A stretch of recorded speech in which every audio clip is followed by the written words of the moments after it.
우리가 계속해서 살피고 있는 로마서 1장, 2장의 흐름을 다시 한번 명확하게 할 필요가 있습니다.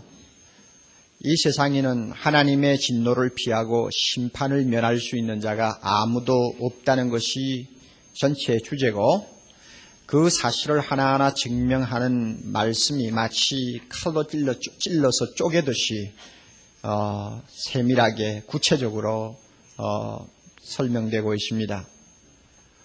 모두가 우상숭배하는 자요, 각종 불의를 행하는 자요, 그래도 남보다는 선하다 하는 교만을 가진 자들이라고 정죄하고 있습니다.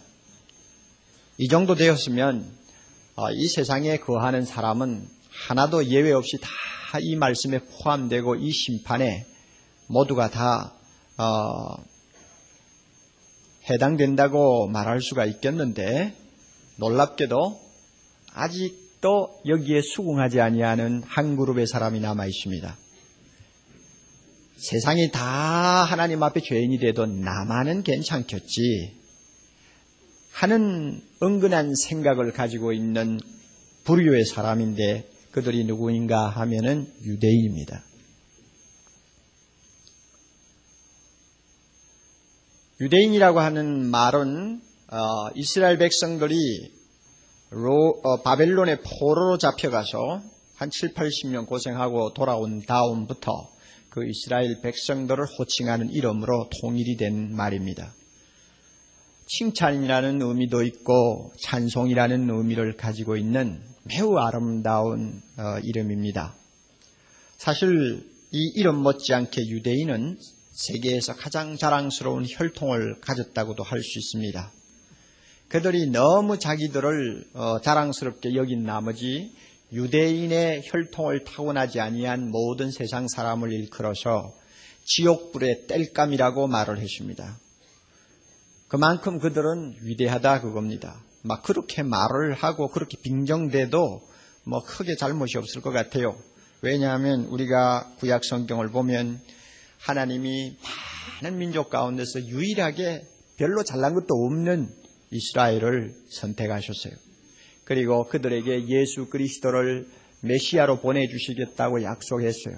그 메시아를 통해서 온 세계가 복을 받도록 하시겠다고 했습니다. 얼마나 대단합니까? 이 정도의 보장을 받은, 또 이 정도로 하나님의 눈에 든 백성이면 그만큼 긍지와 자부심을 가져도 괜찮겠죠.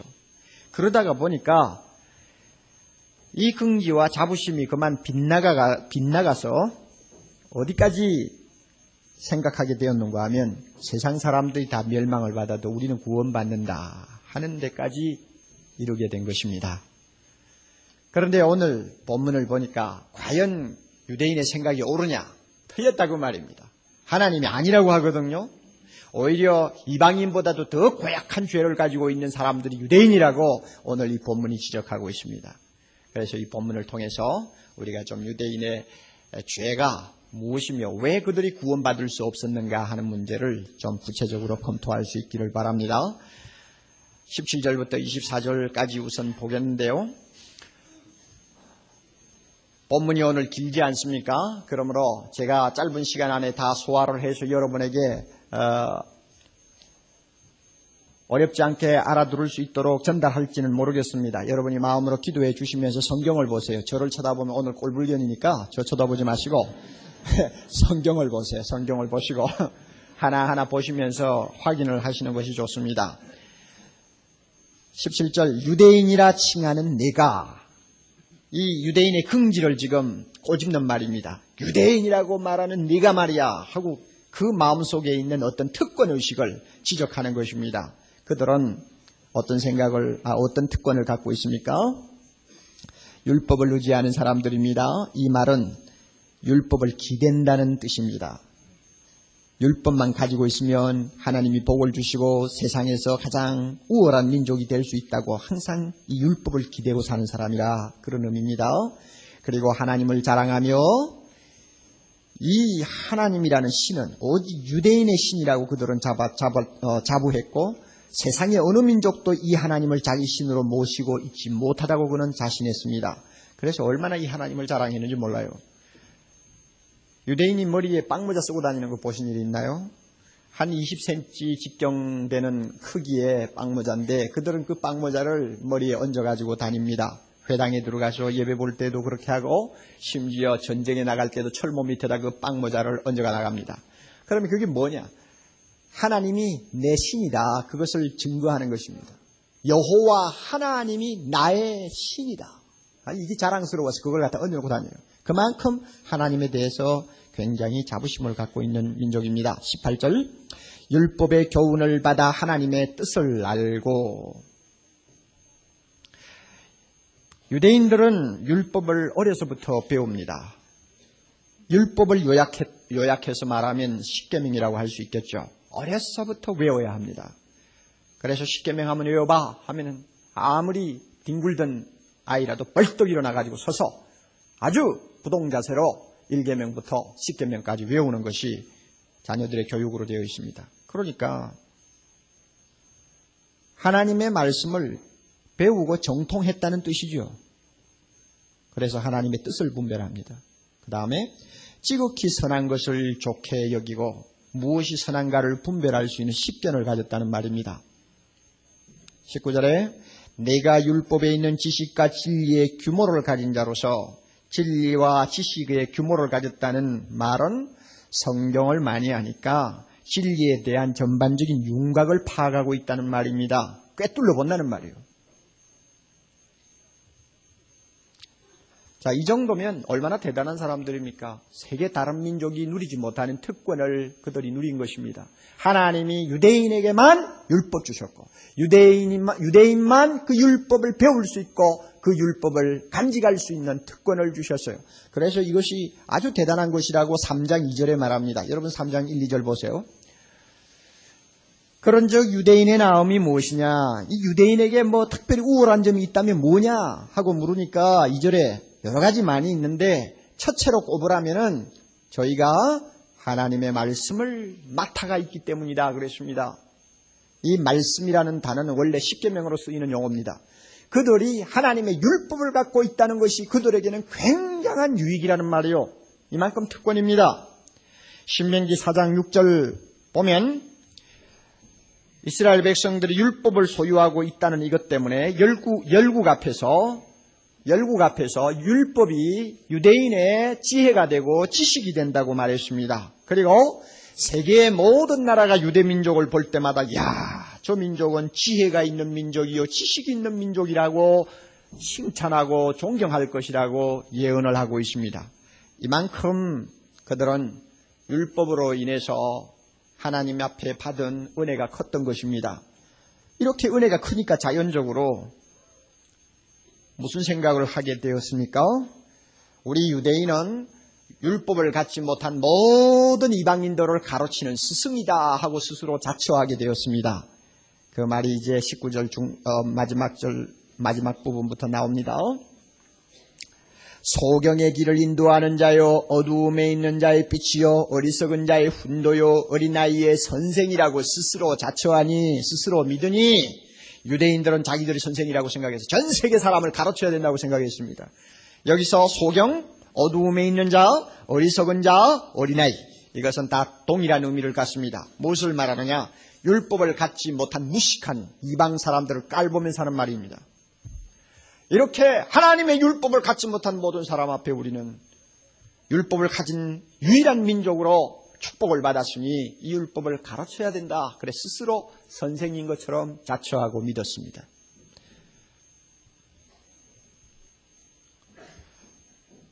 여기까지는 유대인들에게 잘못이 없어요.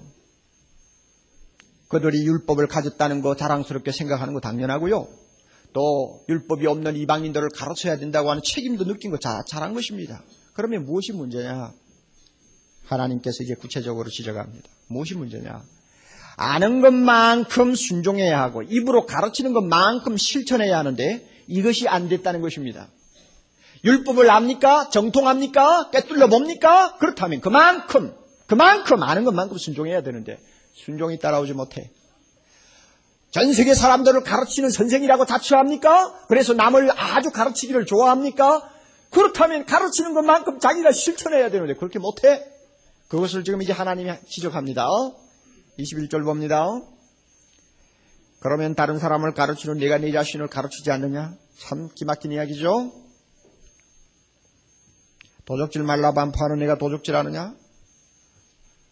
반포한다 하는 말은 아주 큰 소리로 떠든단 말이에요. 도적질하면 죄요, 계명을 어기는 것이다. 몇 계명에 저촉되는 죄다 하면서 그들은 전문적으로 이야기를 하지만 말은 그렇게 하면서 실상 자기들은 무슨 짓을 하느냐? 도적질을 한다 그 말이에요. 유대인들이 어떤 도적질을 했는지 제가 구체적으로 몰라요. 그러나 상식적으로 아는 것이 있습니다. 여러분 지난 수백 년 동안 전당포, 고리대금업자, 한마디로 말하면 간접적인 도둑질이라고 할 수 있는 그런 직업을 가진 민족으로서 가장 명성을 떨친, 악명을 떨친 민족이 있다면 유대민족입니다. 우린 작품에서도 그런 예가 많이 나오는 거 봅니다. 도둑질하는 사람들이요. 그 다음에 가늠하지 말라고 말하는 네가 가늠하느냐? 저는 유대민족이 성적으로 얼마나 범죄를 했는지 잘 몰라요. 그러나 기록을 보면은 유대민족의 랍비들 중에서 성적으로 범죄해가지고 큰 무리를 일으킨 사례들이 여러 가지가 있습니다.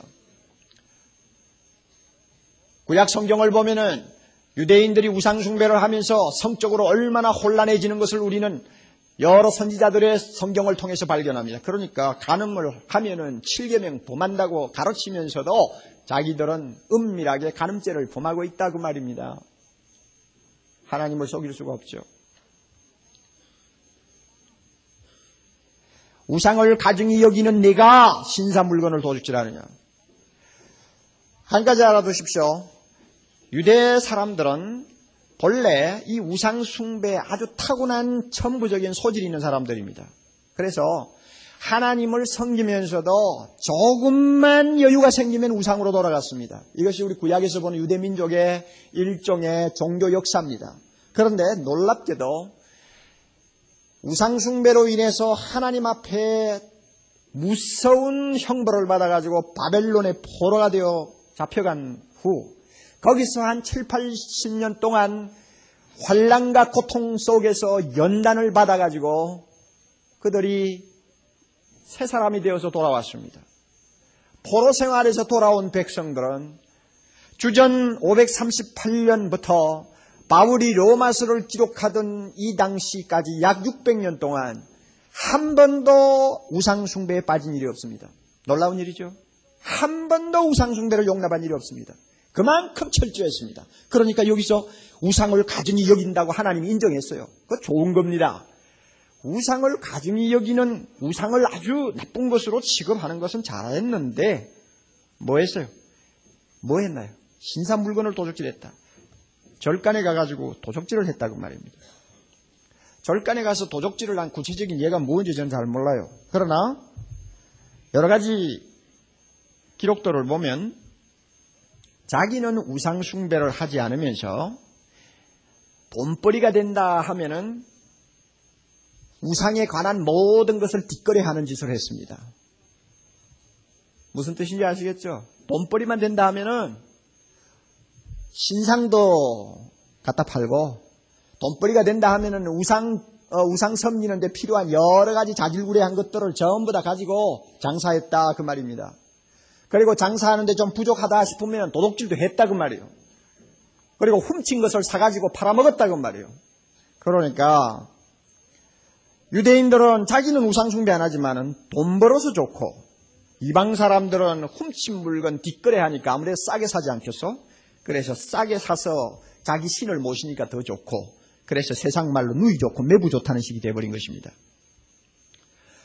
여기에 지금 말하고 있는 도적질이니 간음이니 우상 물건을 도적질하는 것이라든지 이런 것들은 유대 사람들이 율법을 알고 가르치면서 보이지 않는 면에 그 말씀대로 살지 못하고 있다는 것을 알려주는 한두 가지 사례에 지나지 않습니다. 그 결과로 어떻게 됐나요? 23절, 24절 보면 하나님을 찬송케 하려고 선택받은 그들이 하나님을 욕되게 하고 그 다음에 그 이름이 이방인에게 모욕을 받게 만들었습니다. 그러면 유대인의 죄를 한마디로 말하면 뭐라고 할 수 있느냐? 종교적 위선자들이라 그 말입니다. 위선은 겉으로만 착한 체 하는 것입니다. 언행이 일치하지 아니하는 것입니다. 입은 거룩한데 행동은 거룩하지 못한 것을 말합니다. 도적질, 간음, 우상숭배는 세상에 흔해 빠진 죄들이고 또 누구나 잘못하면 빠질 수 있는 죄입니다. 그러나 이제 중요합니다. 잘 들어두십시오. 똑같은 죄라도 유대인이 범할 때는 그 죄가 더 큰 죄가 되는 것입니다. 똑같은 죄, 도둑질, 간음, 똑같은 죄지만 유대인이 범하면 더 큰 죄가 된다. 세 가지 이유가 있어요. 왜 큰 죄가 되느냐? 알면서 범하기 때문에 더 큰 죄가 됩니다. 이런 의미에서 이방인의 죄보다도 유대인의 죄가 더 크고 세리와 창기의 죄보다는 바리새인의 죄가 더 크고 불신자의 죄보다도 신자의 죄가 더 큰 것입니다. 알면서 지으니까. 또 똑같은 죄라도 유대인의 죄가 더 큰 이유가 뭐냐? 말로는 안 된다 하고 소리치면서 행동으로는 괜찮다 하는 식으로 표리가 다르게 행동하기 때문에 이것은 하나님 앞에 무서운 죄입니다. 그래서 마태복음 23장 3절 예수님께서는 이 사실을 꼬집어가지고 저희는 말만 하고 행치 아니한다 그랬습니다. 그래서 무엇과 같으냐? 회칠한 무덤과 같다고 그랬습니다. 겉으로는 굉장히 아름답고 호화롭게 꾸며놓은 무덤이지만 속에는 더러운 것이 있는 것과 같이 그들은 입으로는 요란하게 떠들지만 거룩한 말을 많이 하지만 삶에는 거룩한 행동이 따라오지 못하는 썩은 냄새나는 인간이라고 말입니다. 그러니까 이 이중성 때문에 똑같은 죄라도 유대인의 죄가 더 크다는 말이에요. 또 다른 이유가 하나 있습니다. 결과적으로 하나님을 욕되게 하기 때문에 그렇습니다. 이방인이 죄를 범하면 하나님에게 욕 돌리잖아요. 그러나 유대인이 죄를 범하면 하나님에게 욕 돌리게 되어 있습니다. 사랑하는 형제자매 여러분, 우리는 지금 유대인의 죄를 이야기합니다. 그러나 유대인이 섬기는 하나님, 우리가 섬깁니다. 유대인이 배우고 또 실천하려고 하던 율법, 오늘 우리가 손에 들고 읽고 배우고 있습니다. 그러므로 유대인의 문제는 남의 이야기가 아닙니다. 바로 우리 자신의 이야기일 수 있습니다. 우리는 성경을 많이 알고 거룩한 말을 많이 하는 이 사실을 피할 수가 없습니다. 그러나 알면서 죄를 범해 말과 행동이 틀려 그 결과로 예수 안 믿는 사람들에게 하나님을 모독하게 만들어 이와 같은 잘못을 범할 수 있는 가능성이 우리 모두에게 있다는 사실을 깊이 명심해 둘 필요가 있습니다. 다시 말하면 안 믿는 사람이 범하는 죄보다도 우리가 죄를 범하면 그 죄는 더 크게 취급될 수 있다는 사실을 기억하시라 그 말입니다. 마태복음 7장 21절 나더러 주여 주여 하는 자마다 천국에 다 들어갈 것이 아니요 다만 하늘에 계신 내 아버지의 뜻대로 행하는 자라야 들어가리라. 주님께서 입만 가지고 위선을 떠는 사람은 절대로 천국에 들어오지 못한다고 했어요. 아무리 믿음이 좋아도 그 믿음은 가짜기 때문에 천국에 넣지를 못합니다.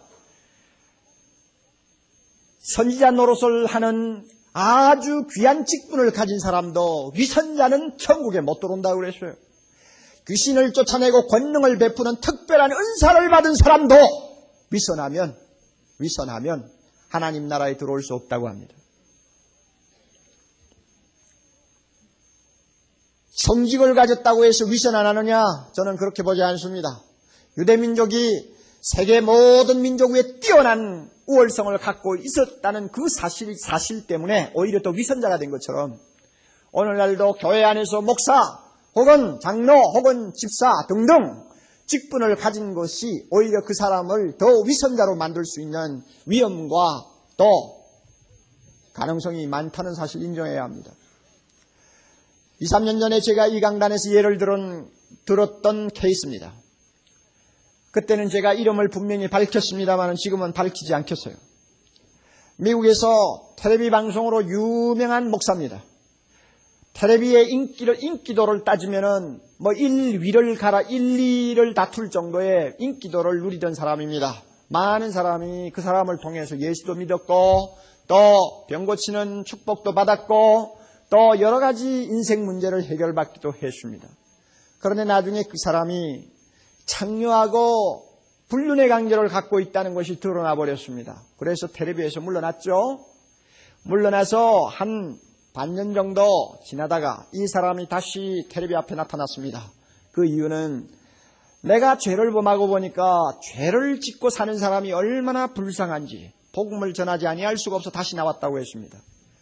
그렇게 나왔으니 누가 맡겼어요. 그래서 텔레비에서 다시 활동을 시작했는데 최근에 들어서 또 창녀하고 놀아나는 것이 더 발각이 나버렸습니다. 그래서 미국이 그만 떠들썩하게 됐어요. 남보기에 능력이 많다고 해서 위선 안 하느냐? 그렇지 않다고 말이요. 또 어떤 성직을 가졌다고 해서 위선 안 하느냐? 그렇지 않다고 말이요. 성경을 많이 아는 사람일수록 위선하기 쉽고 직분이 높을수록 위선할 수 있다는 것 우리가 여기서 배워야 합니다. 여러분 여기서 한 가지 중요한 거 여러분이 알고 넘어가셔야 됩니다. 믿으면 천국 간다는데 왜 순종을 그렇게 강조하고 필수적으로 이야기를 하느냐 하고 여러분이 질문을 가질 수 있습니다. 행위 구원을 오히려 강조하는 모순에 빠지지 않느냐 하고 좀 똑똑한 사람들은 자기 나름대로 갸우뚱할 수도 있습니다. 그런데 알아두십시오. 우리가 구원받는 것 그리고 구원받은 자로서 하나님의 말씀을 손에 들고 아침 저녁 읽을 수 있는 이것은 얼마나 귀한 하나님의 은혜인지 모릅니다. 이스라엘 백성들이 유대민족이 율법을 받은 것과 똑같은 축복을 받은 것입니다. 은혜요, 은혜. 그러면 순종이 뭐냐? 구원받는 수단이냐? 아니요. 은혜에 대한 보답입니다. 순종이라는 것을 여러분이 바로 해석해야 합니다. 은혜에 대한 보답이요. 나 같은 죄인을 구원해 주신 은혜 때문에 그 은혜가 너무 고마워서 보답하는 의미로 순종하는 것이요. 이런 의미에서 믿는 자는 반드시 순종하게 되어 있습니다. 참 믿음은 순종을 통해서 그 진가를 구별할 수 있게 됩니다. 그럼에도 불구하고 온전하게 순종 못하는 자기 자신을 놓고 고민을 하지 않습니까? 여러분 문제가 있습니다. 성경을 좀 안다는 것만 가지고 교만하고 떠듭니까? 문제가 있습니다. 이 위선을 우리는 피해야 합니다. 25절부터 29절까지는 유대인에게 있어서 두 번째 문제를 다룹니다. 그것은 유대인들이 굉장히 끔찍하게 생각하는 할례를 지금 다루고 있습니다. 할례가 무엇이냐고 여러분이 제가 설명을 안 해도 되겠죠? 창세기 17장에 보면 하나님께서 유대민족의 조상인 아브라함과 언약을 맺으십니다. 약속을 하신다고 말이요. 그 언약의 핵심은 두 가지로 나눌 수 있습니다. 아브라함 보고 하나님이 말씀합니다. 너는 열국의 아비가 되리라. 그래서 선민으로서의 축복을 받았습니다. 복의 근원으로서 축복을 받았습니다. 그 다음에 또 하나 중요한 거 있어요. 하나님이 말씀합니다. 나는 너와 네 후손의 하나님이 되리라. 이 약속입니다. 그래서 하나님은 유대민족의 주권자가 되시고 보호자가 되시고 축복자가 되신다고 하는 것입니다. 이렇게 하나님께서 아브라함과 언약을 맺었는데 할례가 뭐냐? 이 언약을 통해서 하나님이 주시겠다고 약속한 모든 축복에 가담할 수 있는 특권을 부여받는 표입니다. 이것이 할례입니다.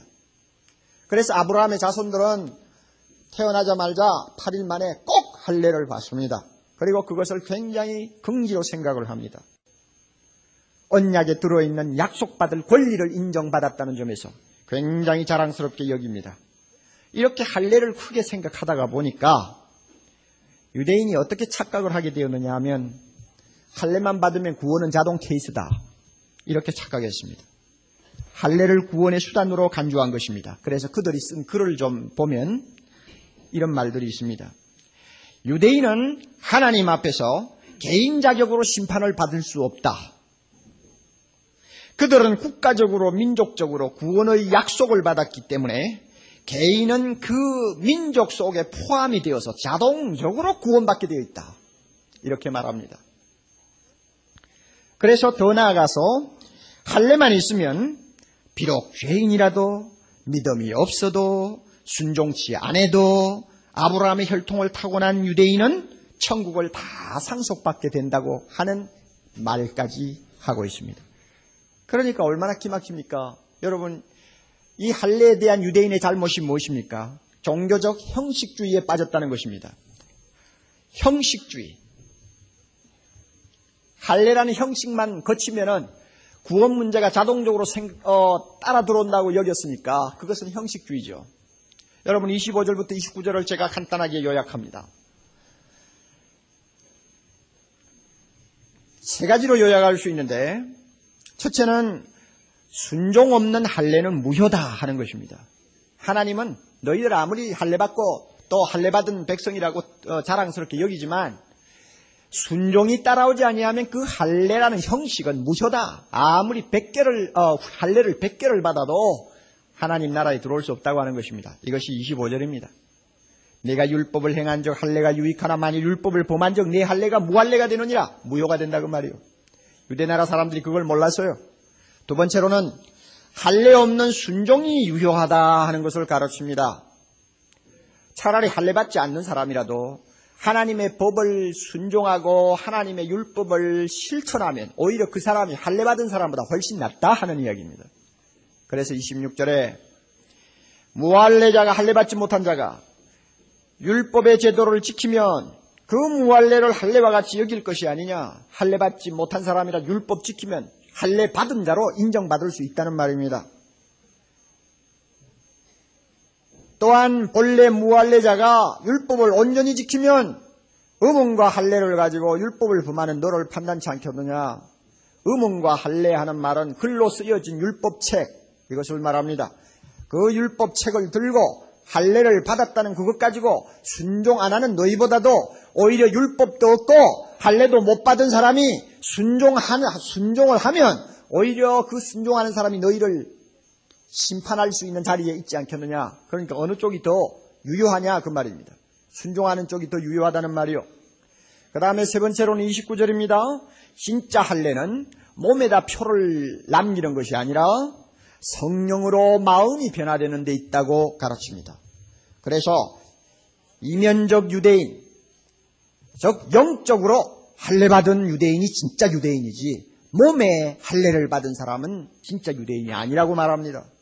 그러므로 할례는 마음의 변화를 받는 것을 말하지 칼로 살을 좀 찢어내는 것을 말하는 것이 아니라고 말합니다.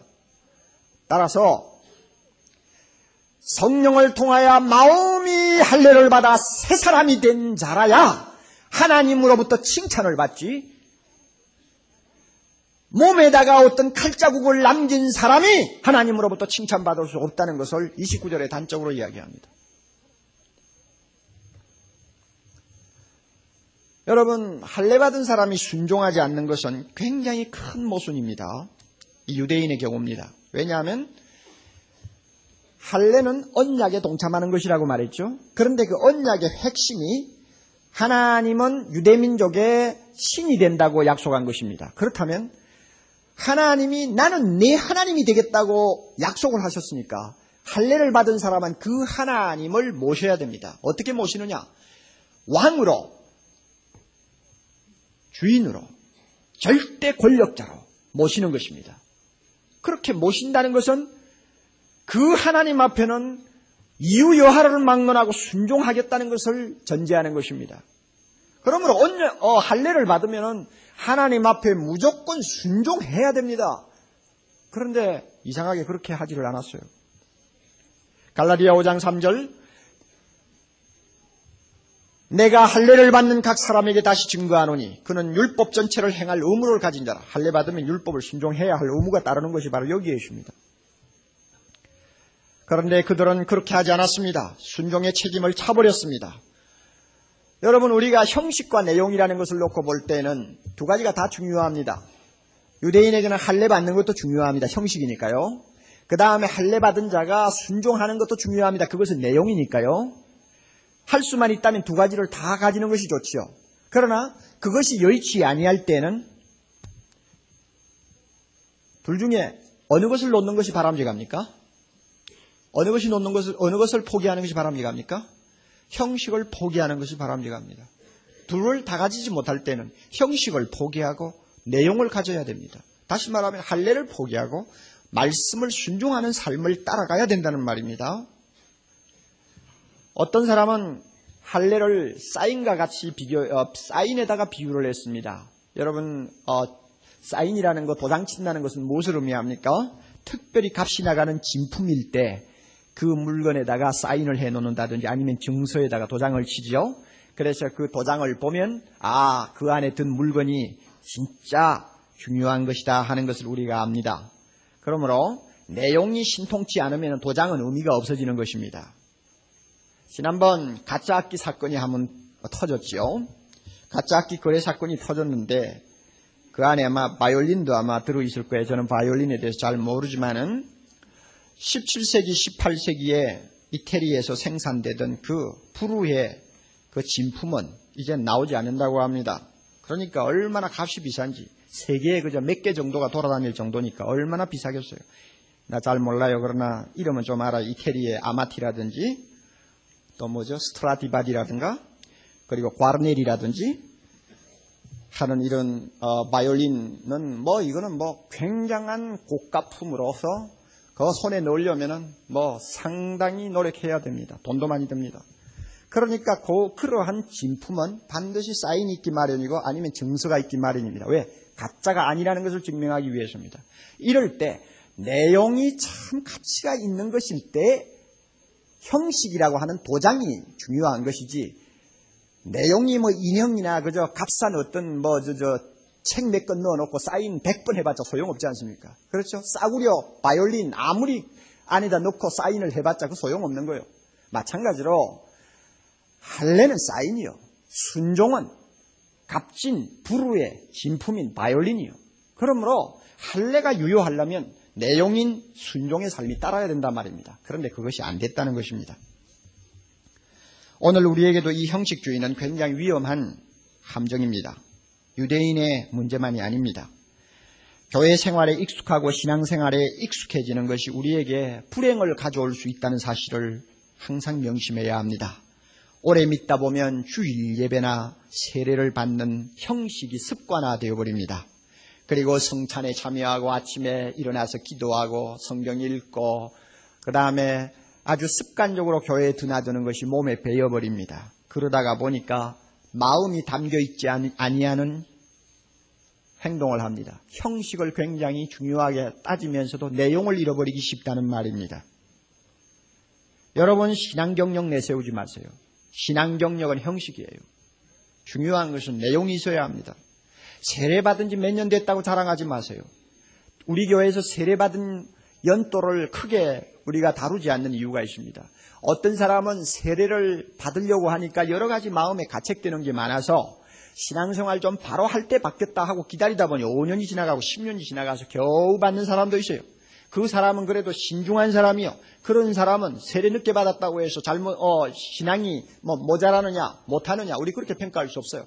어떤 사람은 그저 습관적으로 세례 받고 나서는 무책임하게 사는 사람들도 있어요. 그러니까 형식을 중요하게 여기는 사람은 결국 내용을 잃어버리게 된다 그 말입니다.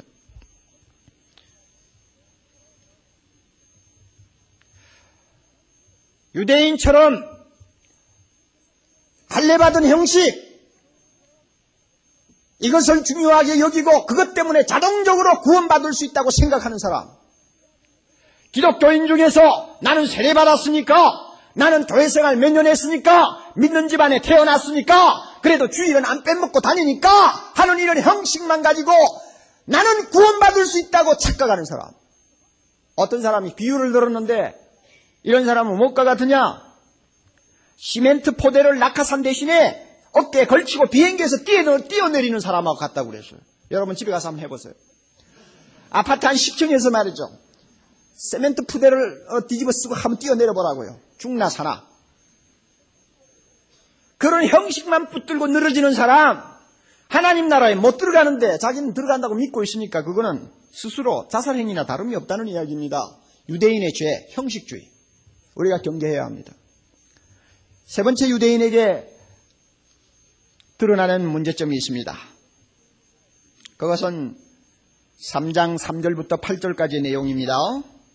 그런데 이 3장 3절부터 8절 이 본문은 읽어도 무슨 말인지 잘 이해가 안 되는 어려운 성경 본문 중에 하나로 꼽히고 있습니다.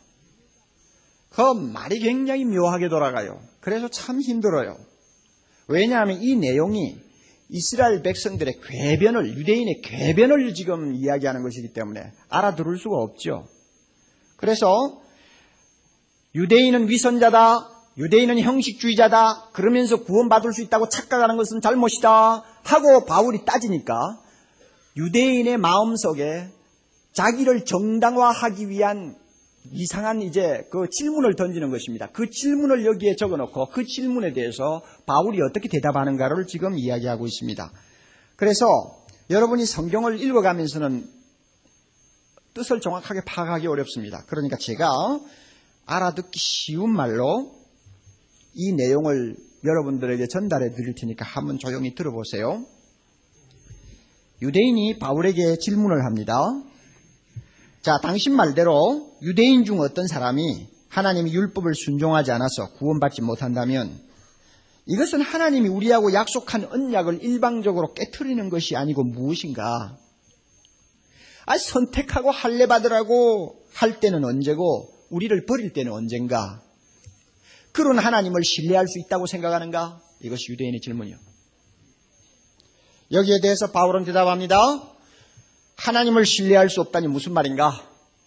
당신이 불순종해서 하나님이 버리신다면 그것은 하나님을 신뢰할 수 있는 가장 좋은 증거라고 해야지.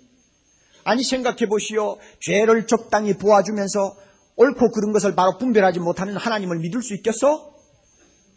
말도 안 되죠. 하나님은 항상 의로운 분이요. 다윗이 뭐라고 했어? 그가 시편 51편 4절에 하나님의 말씀은 어느 것이나 의롭지 않는 것이 없고 하나님의 판단은 어느 것이나 옳지 않는 것이 없다고 하지 않았소? 유대인이 또 질문합니다. 좋아요. 그렇다면 한마디 더 합시다. 당신 말을 들으니 우리가 불순종한 것은 하나님의 의로우심을 드러내는 기회를 만들어 주었다는 소리인데 그렇다면 하나님 편에서는 잘된 것 아니요. 좋은 결과가 나왔으니 말이요. 그런데 왜 우리를 향해서 진노하는 것입니까? 우리가 죄를 더 지울수록 하나님은 더 의롭게 보일 거 아니요. 그러니까 죄를 더 지울수록 하나님은 유익하니요. 그럼에도 불구하고 우리를 죄인 취급한다는 것은 그건 말도 안 되는 이야기요. 오히려 공로상을 주어야지. 바울의 대답입니다. 당신들이 그렇게 궤변을 늘어놓는 악한 마음을 가지고 있기 때문에 하나님이 정죄하는 것이요. 이렇게 해서 내용이 끝납니다. 여러분 여기서 우리가 발견할 수 있는 것은 유대인들이 자신의 잘못을 조금도 인정하지 않는다는 사실입니다. 하나님과 자기들은 언약의 당사자들이므로 자기들이 잘못되었으면 하나님도 잘못됐다는 식으로 논리를 펴는 것입니다. 그래서 자기의 위선, 형식주의를 정당화하려고 합니다. 인간이 한번 죄에 빠지고 즉시 회개하지 않을 때에는 자기 잘못을 정당화하는데 놀라운 재간을 피울 수 있다는 사실을 우리는 유대인을 통해서 발견할 수 있습니다. 사람이 완악해지는 것은 세 단계가 있어요. 첫째는 죄를 범하는 것이고 두 번째는 회개하지 않는 것이고 세 번째는 뭡니까? 자기 행동을 뭐 하는 것입니까? 정당화하는 것입니다. 그러므로 자기 행동을 정당화하는 자리까지 갔다 하면 그건 갈 때까지 다 간 사람이요. 유대인이 왜 악하냐? 유대인이 왜 하나님의 심판을 피할 수 없느냐? 갈 때까지 다 간 사람들이요. 그것을 3장 3절에서 8절까지 내용이 우리에게 가르쳐 줍니다. 여러분, 자기 행동에 대해서 자기를 자꾸 정당화하려고 하는 것이 어떻게 유대인의 죄만이겠습니까? 불행하게도 교회를 드나드는 형제들 중에는 마음속에 자기 행동을 정당화하려고 하는 습성에 빠져있는 자들이 없지 않아 있다는 것을 저는 알고 있습니다. 특별히 지성인 중에서 그렇습니다. 이 시간 여러분에게 좋은 기회를 하나 드리겠습니다. 나도 유대인처럼 나 자신의 행동을 정당화하려고 하는 습관을 갖고 있지 않느냐. 그것을 테스트할 수 있는 기회를 드리겠습니다. 4가지 케이스를 던지겠습니다.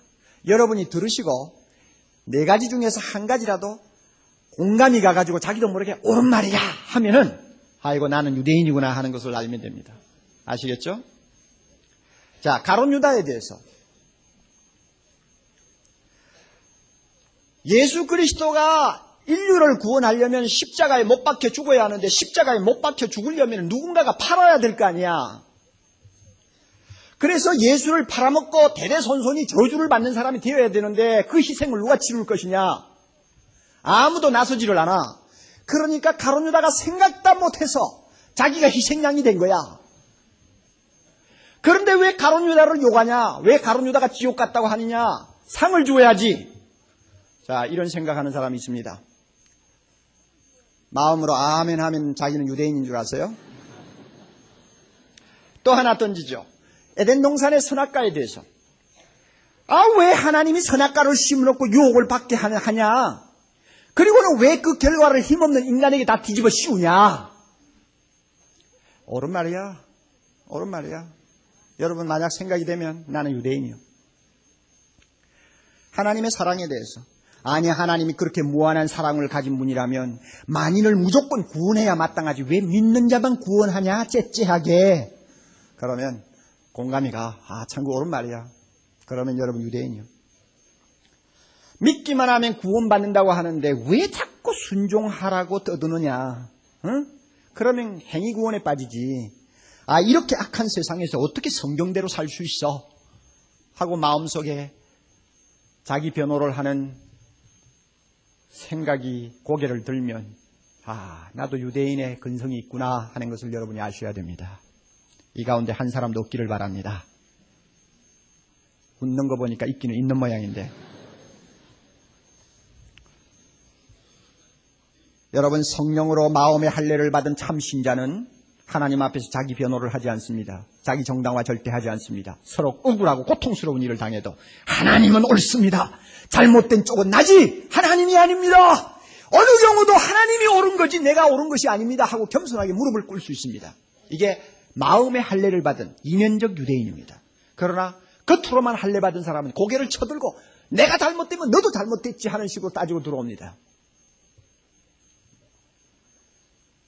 여러분 우리는 유대인의 죄 세 가지를 언급했습니다. 하나님이 왜 유대인의 죄를 날카롭게 경고하시고 책망하시는가? 그 이유가 무엇인가?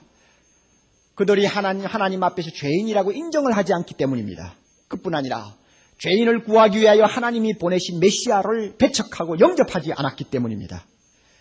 오늘 우리 가운데서도 아직도 위선을 하며 형식은 차리고 또 무엇이든지 자기 정당화를 하면서 하나님 앞에 자신이 죄인이라는 것을 진지하게 눈물을 흘리고 고백하기를 꺼려하는 형제가 있다면 이 시간 하나님께서 그에게 은혜 주시기를 바랍니다. 주여 나는 죄인이로소이다 하고 유대인의 죄가 바로 나의 죄입니다 하고 고백하는 시간 되기를 바랍니다.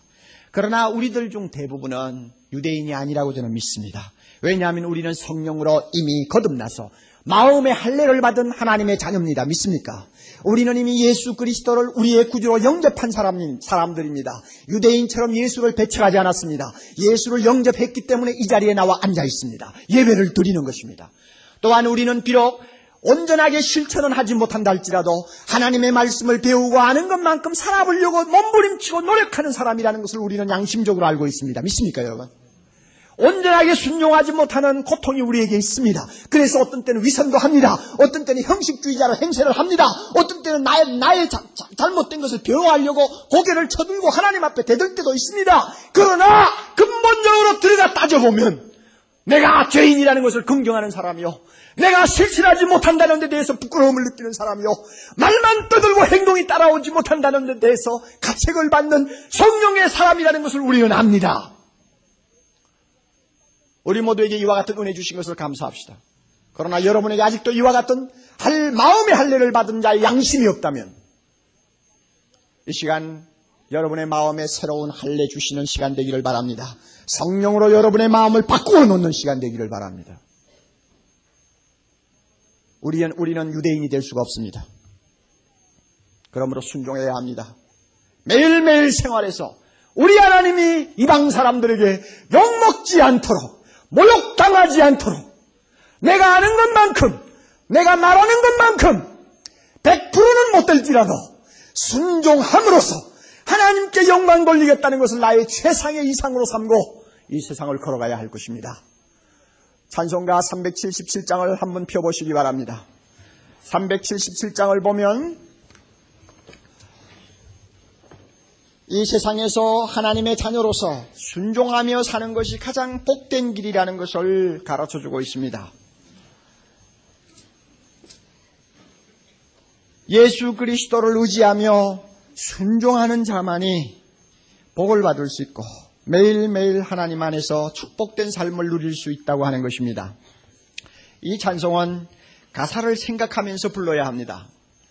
곡보다도 가사를 생각하면서 여러분이 부르는 시간 되기를 바랍니다.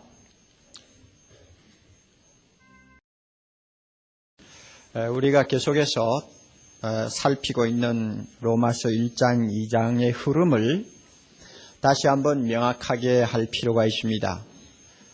이 세상에는 하나님의 진노를 피하고 심판을 면할 수 있는 자가 아무도 없다는 것이 전체의 주제고 그 사실을 하나하나 증명하는 말씀이 마치 칼로 찔러서 쪼개듯이 세밀하게 구체적으로 설명되고 있습니다. 모두가 우상숭배하는 자요, 각종 불의를 행하는 자요, 그래도 남보다는 선하다 하는 교만을 가진 자들이라고 정죄하고 있습니다. 이 정도 되었으면 이 세상에 거하는 사람은 하나도 예외 없이 다 이 말씀에 포함되고 이 심판에 모두가 다 해당된다고 말할 수가 있겠는데 놀랍게도 아직도 여기에 수긍하지 아니하는 한 그룹의 사람이 남아 있습니다. 세상이 다 하나님 앞에 죄인이 돼도 나만은 괜찮겠지 하는 은근한 생각을 가지고 있는 부류의 사람인데 그들이 누구인가 하면은 유대인입니다. 유대인이라고 하는 말은 이스라엘 백성들이 바벨론의 포로로 잡혀가서 한 7, 80년 고생하고 돌아온 다음부터 그 이스라엘 백성들을 호칭하는 이름으로 통일이 된 말입니다. 칭찬이라는 의미도 있고 찬송이라는 의미를 가지고 있는 매우 아름다운 이름입니다. 사실 이 이름 못지않게 유대인은 세계에서 가장 자랑스러운 혈통을 가졌다고도 할 수 있습니다. 그들이 너무 자기들을 자랑스럽게 여긴 나머지 유대인의 혈통을 타고나지 아니한 모든 세상 사람을 일컬어서 지옥불의 땔감이라고 말을 했습니다. 그만큼 그들은 위대하다 그겁니다. 막 그렇게 말을 하고 그렇게 빙정돼도 뭐 크게 잘못이 없을 것 같아요. 왜냐하면 우리가 구약 성경을 보면 하나님이 많은 민족 가운데서 유일하게 별로 잘난 것도 없는 이스라엘을 선택하셨어요. 그리고 그들에게 예수 그리스도를 메시아로 보내주시겠다고 약속했어요.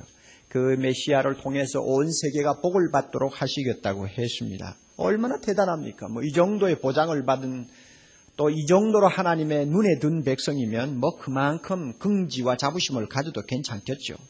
그러다가 보니까 이 긍지와 자부심이 그만 빗나가서 어디까지 생각하게 되었는가 하면 세상 사람들이 다 멸망을 받아도 우리는 구원받는다 하는 데까지 이르게 된 것입니다.